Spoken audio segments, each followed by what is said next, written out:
के लिए। तो ऐसा यूँ हुआ कि हम लोग जा रहे हैं गांव में, क्योंकि भंडारा भी है नानी के यहाँ पे और सब लोगों से मिलना भी है और शिवानी को भी लेके आना है। तो हम लोग जा रहे थे, तो रास्ते में बहुत तेज़ बारिश भी हो रही थी। फिर यहाँ पे बाबा देवगिरी का मंदिर था, जो कि अपन धौलपुर जाएंगे ना, धौलपुर से पहले ही पुल पड़ता है ना, उससे पहले पड़ता है। ये बहुत माना हुआ मतलब मंदिर है, शिव जी का मंदिर है। तो हम लोगों ने मंदिर पे रोक के थोड़ा हाथ वाथ जोड़ के आशीर्वाद लेके बाबा जी का हम लोग चल दिए। तो हमें जब पिनाट जाना होता है धौलपुर होके, तो हम लोगों को धौलपुर होकर जाना। धौलपुर से है ना क्या एक रास्ता गया है राजखेड़ा के लिए, राजखेड़ा से हम लोग एक साइड मुड़ जाते हैं फतेहाबाद के लिए, एक साइड हो जाता है पिनाट के लिए। तो हम लोग यहाँ पे नदी बहुत ज़्यादा चढ़ रही थी, तो मम्मी कह रही थी देखो कितनी ये गांव भी डूब ना जाए कहीं। तो इतनी दूर से ही जो गांव आने वाला था, वहाँ से पहले से ही वो नदी दिख रही थी और इतनी जोर से चढ़ी हुई थी ना, बहुत ज़्यादा पानी था। और गुल्लू को तो डर ही लगने लगा था। गुल्लू तो अपनी अम्मा के पास छिप गया और जोर जोर से चिल्ला रहा था पानी बहुत है, पानी बहुत है, पानी बहुत है। और पूरी कार में बहुत ज़्यादा हुजूम कर रखा था और पानी के बरसना थोड़ा कभी बंद होता, कभी देर से आता। तो हम लोग पहुंचने वाले थे धौलपुर। तो धौलपुर में हम लोगों को मुड़ना पड़ेगा। जो पहले जो हाईवे है मेन हाईवे से, तो उससे थोड़ा नीचे रास्ता है, तो हमें वहाँ से नीचे से कट लेके हमें उसके लिए पुल के नीचे से होकर जाना पड़ता है। तो ये पुल पर चढ़ने से पहले ही हमें साइड को होना पड़ा। और यहाँ पे देखो कितना पानी भर चुका था और चारों तरफ पानी पानी था। और हम लोग ये धौलपुर से मुड़कर राजखेड़ा के लिए निकल दिए थे। तो ये यहाँ पे एक रेलवे स्टेशन का पुल है। ये इतना लंबा पुल है ना कि इसमें रेलवे लाइन भी आती है। फिर उसके बाद पानी भी भरा हुआ है, तालाब है शायद, पता नहीं क्या, तो वो भी आता है। तो गुल्लू को तो मज़े आ रहे थे। और ये इतना सर्पिलाकार में है, जैसे हम इधर से उधर से घूम घूम घूम के फिर हम लोग इस पुल से उतरते हुए हम लोग मुड़ गए। तो यहाँ से गांव का एरिया स्टार्ट हो जाता है। और ये पुल पे है ना बहुत सारा पानी भी था, गड्ढे भी हो रखे थे। बारिश के मौसम में सड़क पे इतने गड्ढे थे ना कि हम क्या बताएं आपको। और रास्ते में हम लोगों को पेड़ भी मिले बहुत सारे, जिस पे ना गाँव के लोगों ने घर के सामने होते नहीं है तो बीज वगैरह डाल देते हैं, तो तोरई हो जाती है, लौकी हो जाती है। और ये यहाँ पे बाजरे की फसल सर्दियों की जो होती है, तो वो बाजरे की फसल हो रखी थी। और किसी किसी खेत में है ना तिली की भी फसल होती है। ये सर्दियों की फसल होती हैं, बाजरा और तिली, मक्का, तो ज्वार भी शायद। तो हम लोग ये मरैना नाम का एक मार्केट पड़ता था, वहाँ से छोटा सा ही मार्केट था। तो हम लोग जा रहे थे, देखे मतलब घर के सामने सभी की छतों, मतलब जो बाउंड्रीज थी ना वहाँ पे सब पर बेली बेल थी और तोरई की बेल थी। तो गाँवों में देसी सब्जियाँ घर पे ही उगा लेते। और कचरी कहते हैं ना, कचरी, तो वो भी थी। छोटी छोटियाँ भी थी और बड़ी बड़ी थी। बहुत से लोग हैं ना, ऐसे होता है ना वो फल टाइप का होता है, बड़ा हो जाता है, फुसफुसा होता है, तो वो ठेले पे रख लेते हैं। और हम लोग यहाँ रुके राजखेड़ा में। तो राजखेड़ा में सबसे ज़्यादा मम्मी को पसंद है भल्ला।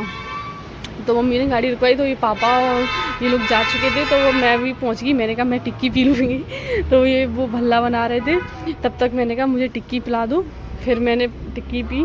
रवे की भी थी उनके पास, आटे की भी थी। और ये भैया बहुत अच्छा, मतलब प्याज वगैरह डाल के बहुत अच्छा भल्ला बना रहे थे। और ये टिक्की भी थी इनके पास, थी चटनी भी थी, लाल चटनी, हरी चटनी, दही थी, मसाले भी थे। और ये तवे पे ऐसे टेस्टी बनाते हैं। पहले उसको क्रिस्पी कर लेते हैं पोटैटो को, फिर उसके बाद ये ग्रेवी डालते हैं जिसमें छोले और थोड़े मसाले रहते हैं। और फिर हम लोग वहाँ से खाकर हम लोग निकल आए। तो हमें रात हो गई, तो रात को हमें पिनाट में ही रुकना पड़ा। हम लोग नानी के यहाँ नहीं गए। तो ये एक वो था पेट्रोल पंप, तो हमने वहाँ पे गाड़ी रोकी थी पेट्रोल भरवाने के लिए। ये बिल्कुल गांव के पास था। तो हम लोग ये घर पे पहुँच गए थे। और घर पे पहुँचते ही फिर उसके बाद दूसरे दिन हम लोग रेडी होके निकल लिए नानी के यहाँ के लिए। और ये बारिश फिर भी बंद नहीं हो रही। मम्मी और गुल्लू जा रहे थे, पहले मम्मी तो निकल गई, फिर मैं बारिश में मैं भी निकली रेडी होके।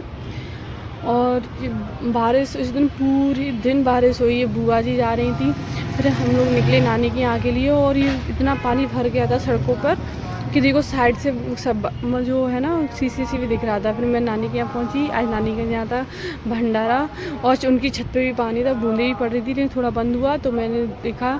और साइड में बहुत सारे लोग यहाँ पे खड़े होते, कार्स वगैरह आई थी, क्योंकि आज मम्मी की जो चाची लगती हैं पता नहीं कौन, तो वो ख़त्म हो गई थी। उन्हें 13 दिन हो गए थे, तो 13वीं कहते हैं शायद वो थी, तो उन्हें आना पड़ा। और ये पीछे ये लोग भी बैठे, बारिश में बैठे थे छाया में। अपने बादल देखो कितनी ज़ोर से हो रखे थे, ऐसा लग रहा कि धरती पर आज बादल ही आ गए। और ये कपड़े भी नहीं सूख रहे थे, छत भी पूरा देखो पानी बंद ही नहीं हुआ। हम 2 दिन हुए, कल भी हम लोग आए थे तब भी पानी बरस रहा था, और आज भी पूरा दिन हो गया बारिश होते होते।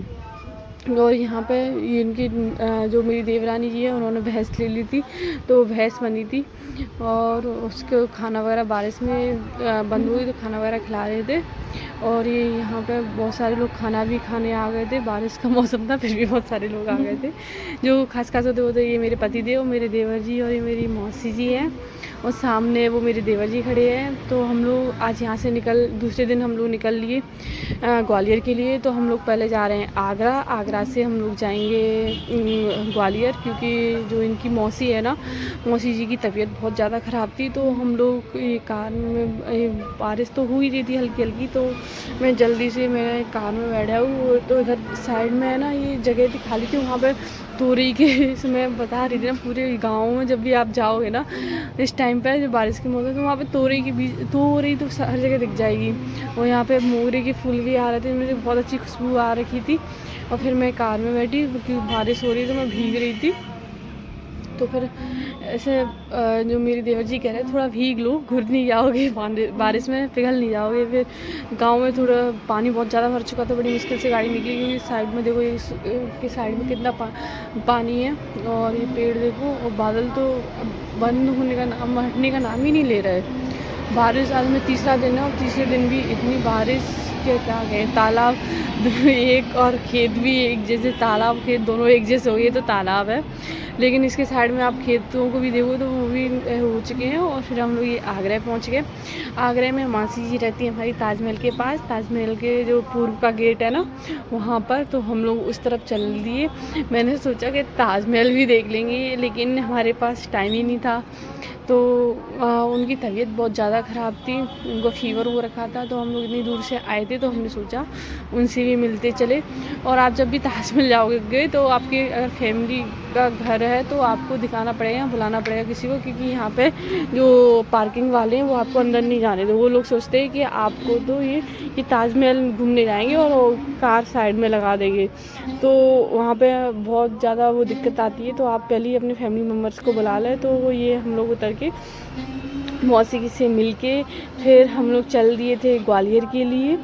और ग्वालियर जा रहे थे तो मेन हाईवे था, तो वो आगरे से थोड़ी आगे निकलने के बाद वो टूट गया था। तो हम लोग ये जा रहे थे गांव के बीच में, शॉर्टकट था या पता नहीं लॉन्ग कट था, लेकिन उससे ही जाना पड़ा था क्योंकि पूरा हाईवे ख़राब था। धौलपुर से थोड़ा पहले या धौलपुर के बाद ही हम लोग जाकर पहुँचे थे। और फिर हम लोग ऐसे धौलपुर पहुँचने के बाद फिर देखो ये हमारे यहाँ बारिश का नाम, नदी और चढ़ गई थी, बहुत ज़्यादा चढ़ गई थी। कल जो परसों हम लोग आए थे उससे बहुत ज़्यादा चढ़ गई थी। फिर ऐसी बारिश के मौसम में हम लोग भीगते भागते थे, बारिश में ही सबसे मिलते हुए हम लोग पहुंच गए ग्वालियर। ग्वालियर से पहले हम लोगों को ढाबा मिला, क्योंकि सुबह से शाम हो गई थी, हम लोगों ने खाना नहीं खाया था। तो हम लोगों ने यहाँ ढाबे पे रुके। तो मम्मी कहने लगी कि घर पे बना लेते, लेकिन मैं बहुत ज़्यादा थक गई थी। तो मम्मी ने बोला कोई दिक्कत नहीं, आज हम लोग ढाबे पर ही खाना खा लेंगे। तो मम्मी जी बड़ी खुश हो रही थी क्योंकि हम लोग कभी कभारी बाहर खाते जब हम लोग वो थक जाते हैं या फिर कहीं से आ रहे होते हैं। वैसे तो घर का खाना ही खाना चाहिए, लेकिन जब टाइम नहीं होता तो यहाँ पे गुल्लू की खुशी का ठिकाना ही नहीं था। ये गुल्लू बड़ा खुश हो रहा था। मम्मी कह रही थी कि रेस्टोरेंट अच्छा है, तो पापा जी भी खाना ऑर्डर कर रहे थे। मम्मी मेरे से मेन्यू पूछ रही थी कि आपको क्या चाहिए बेटा जी। तो मैंने कहा आप जो भी ऑर्डर करें मैं वो भी खा लूँगी। तो इस तरह आज का ब्लॉग यहीं पे ख़त्म होता है। आप लोग मेरे चैनल को सब्सक्राइब कीजिए और वीडियो को लाइक कीजिए। Thank you so much.